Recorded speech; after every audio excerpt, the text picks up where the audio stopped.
Di dalam hutan, tinggallah seorang gadis kecil dan ibunya. Kapanpun gadis kecil pergi keluar rumah, dia memakai tudung merah yang dirajut oleh neneknya. Itulah sebabnya setiap orang memanggilnya gadis kecil bertudung merah. Jelang tahun baruan, saat ibunya bersiap-siap di dapur untuk malam harinya, gadis kecil bertudung merah mendekatinya. "Ibu, aku senang banget tahun baru. Akankah nenek akan bergabung dengan kita nanti malam?" "Nenek sedang sakit, sayang. Tak perlu berharap nanti malam nenek bisa datang. Ibu sedang membuat beberapa kue tahun baru." "Bolehkah aku membawa kuenya kepada nenek?" "Tidak, sayangku. Terlalu dingin di luar. Kamu di rumah saja. Ibu akan pergi dan segera pulang. Ibu akan menyeduh jamu untuk nenek. Dengan begitu, nenek akan segera pulih." "Kumohon, Bu. Boleh ya? Ibu banyak pekerjaan di sini. Aku akan pergi dan kembali sebelum ibu menyadarinya." "Oke, tapi pakai baju hangat ya." Gadis kecil bertudung merah memakai sepatu boot dan jubah merahnya. Dia mengambil keranjang yang ibunya siapkan dan pergi meninggalkan rumah. "Jangan keluar dari jalan setapak. Dan tolong pulang sebelum gelap malam." "Baiklah, Bu." Pasti sangat dingin sekali di luar sana. Seluruh hutan tertutupi oleh salju. Gadis bertudung merah berjalan di dalam hutan dengan gembira. Jauh di dalam hutan, tinggallah seorang pemburu muda. Dia mengejar serigala yang akan memasuki rumah penduduk desa dan mencuri makanan mereka. Aku tidak membayangkan akan melewatkan pesta tahun baru sendirian. Tapi hari ini, aku akan menangkapmu serigala jelek. Dengan begitu, semua orang akan memasuki tahun baru dengan sangat bahagia. Setelah membuat semua penduduk desa ketakutan, serigala keluar hutan untuk mencari mangsanya. "Saya benci musim salju. Saya tidak bisa mendapatkan makanan apapun." Sementara itu, gadis kecil bertudung merah dalam perjalanannya. Dia memperhatikan ada rusa kecil di dalam hutan. Rusa yang malang menggigil kedinginan. "Rusa kecil yang malang, betapa dinginnya kamu itu." Gadis kecil bertudung merah ingin mendekati rusa dan menolongnya. Tapi begitu rusa melihatnya, ia lari. "Hei, berhenti! Jangan lari! Aku tidak akan menyakitimu. Aku hanya ingin membantu." Gadis kecil bertudung merah mengikuti rusa ke dalam hutan. Meskipun rusanya sangat kurus, tapi begitu kencang berlari, seketika menghilang. Tudung merah kecil terus mengejar rusa selama beberapa waktu, tetapi kemudian berpikir mustahil untuk menemukannya.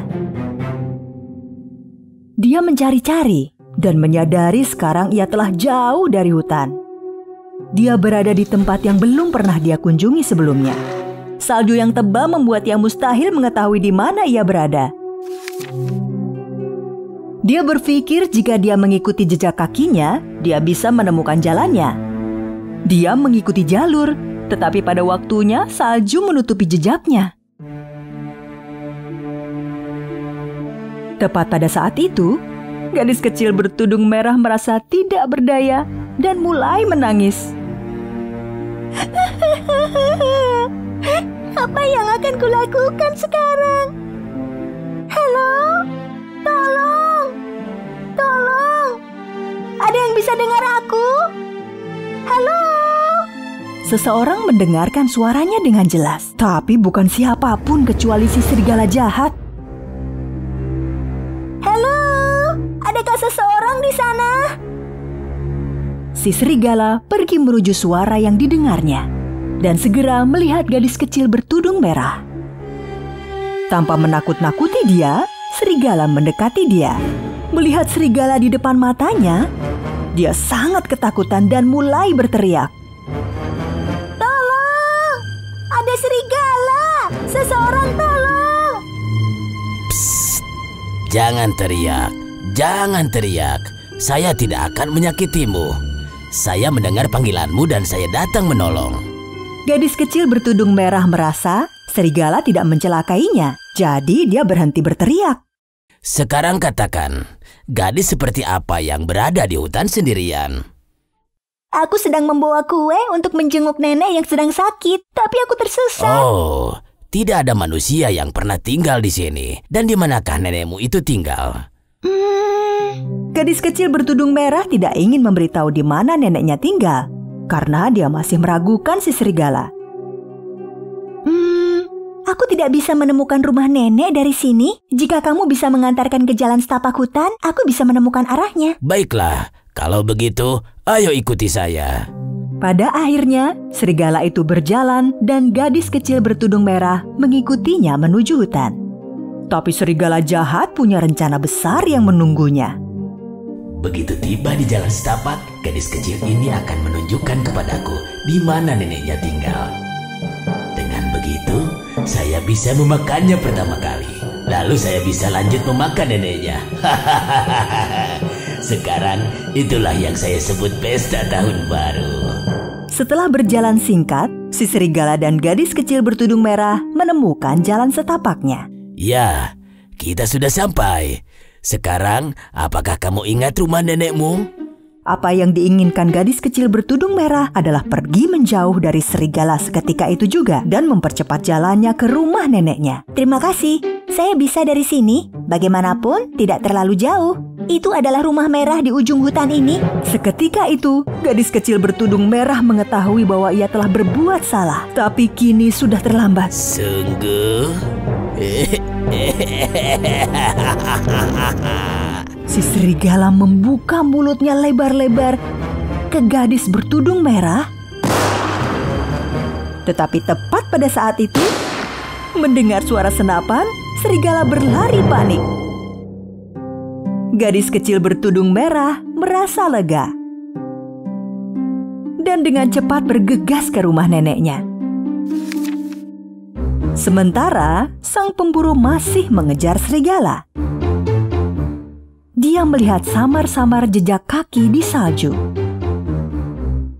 Aku tahu kau di sini. Aku akan menemukanmu. Setelah perjalanan yang penuh petualangan, akhirnya dia berhasil sampai ke rumah neneknya. Dia mengetuk pintu. Dia mendengar suara nenek dari dalam. Pintunya tidak dikunci, gadisku tersayang. Kamu bisa masuk. Mendengar suara neneknya, gadis kecil bertudung merah sedikit terkejut.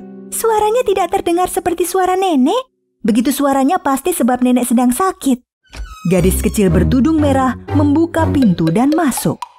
Semua tirai ditutup. Dalam kamar yang gelap, nenek di atas ranjang dengan selimut yang menutupi dada terbaring di sana. Terima kasih banyak telah datang, sayangku. Apa yang kamu bawa untukku? Ibu membuat kue yang luar biasa. Ibu berkata padaku, nenek tidak dapat bersama pada pesta tahun baru. Jadi saya berpikir dapat menjenguk nenek. Kamu telah berbuat baik, sayang. Sini mendekat agar nenek bisa melihatmu dengan jelas. Gadis kecil bertudung merah mendekati tempat tidur nenek. Tetapi dia punya perasaan buruk soal ini. Mendekatlah, sayangku. Lebih dekat lagi. Gadis kecil bertudung merah sekarang selangkah lebih dekat dengan ranjang nenek. Neneknya tampak sangat berbeda baginya. Apa yang terjadi, Nek? Kenapa telingamu begitu besar? Agar dapat mendengarmu lebih jelas. Dan kenapa juga matamu sangat besar? Agar bisa melihatmu lebih jelas. Bagaimana dengan tanganmu? Mengapa sangat besar? Agar bisa memelukmu lebih baik. Gigi? Kenapa juga gigimu sangat tajam? Agar bisa memakanmu dengan lebih baik. Tiba-tiba, serigala melompat dari ranjang dan menyergap gadis kecil bertudung merah. Tolong! Kembali ke sini. Kamu tidak akan bisa melarikan diri. Gadis kecil bertudung merah keluar rumah dan mulai berlari menjauh. Tetapi serigala dengan cepat mengejarnya. Seketika dia akan menyergap dan menangkapnya, serigala merasakan kakinya terjebak. Dan tiba-tiba dia tergantung di atas pohon. Ketika gadis kecil bertudung merah berhenti dan melihat serigala terperangkap, dengan cepat menghampirinya. Katakan padaku, hei serigala jahat, di mana nenekku dan apa yang telah kamu perbuat padanya? Katakan. Dia tidak bisa berbuat apa-apa. Jangan khawatir. Gadis kecil bertudung merah merasakan ada suara yang menghampirinya dan melihat pemburu mendatangi serigala. Nenekmu baik-baik saja, gadis kecil. Dia beristirahat di gubukku. Saat mendengar nenekmu sedang sakit, aku perlu untuk melindunginya. Aku membawanya ke gubukku. Untungnya kami dapat menangkapnya sebelum dia melukai dirimu. Serigala jahat. Pertama dia gagal dan memasuki rumah nenekku. Lalu dia mengenakan bajunya dan mencoba menipuku. Tapi aku tahu ada sesuatu yang aneh tentang ini. Ayo, kita pergi ke nenekmu. Dan baginya, dia bisa bergelantungan di sini hingga pesta tahun baru. Dan aku akan mengurusnya besok. Jadi, sang pemburu dan gadis bertudung merah menuju gubuk sang pemburu. Si serigala berteriak memanggil mereka. Hei, berhenti! Jangan tinggalkan saya di sini sendirian. Saat itu hampir malam, gadis kecil bertudung merah, nenek, dan pemburu tiba di rumah tudung merah. Ibunya telah menunggunya di depan rumah. Ketika dia melihat anaknya, dia sangat gembira. Sayangku anakku, dari mana saja engkau? Ibu, ternyata engkau. Tolong katakan apa yang terjadi. Aku akan menceritakan semuanya, Ibu. Tapi pertama saya meminta maaf. Saya tidak mendengarkan Ibu dan saya keluar dari jalan setapak di hutan. Dan Ibu tidak akan percaya apa yang telah terjadi. Saya tidak akan mendurhakai Ibu lagi. Gadis kecil bertudung merah, ibunya, nenek dan sang pemburu menghabiskan waktu bersama malam itu untuk makan, menari hingga memasuki tahun baru. Sedangkan bagi serigala, ini adalah malam tahun baru terburuk yang pernah ia alami.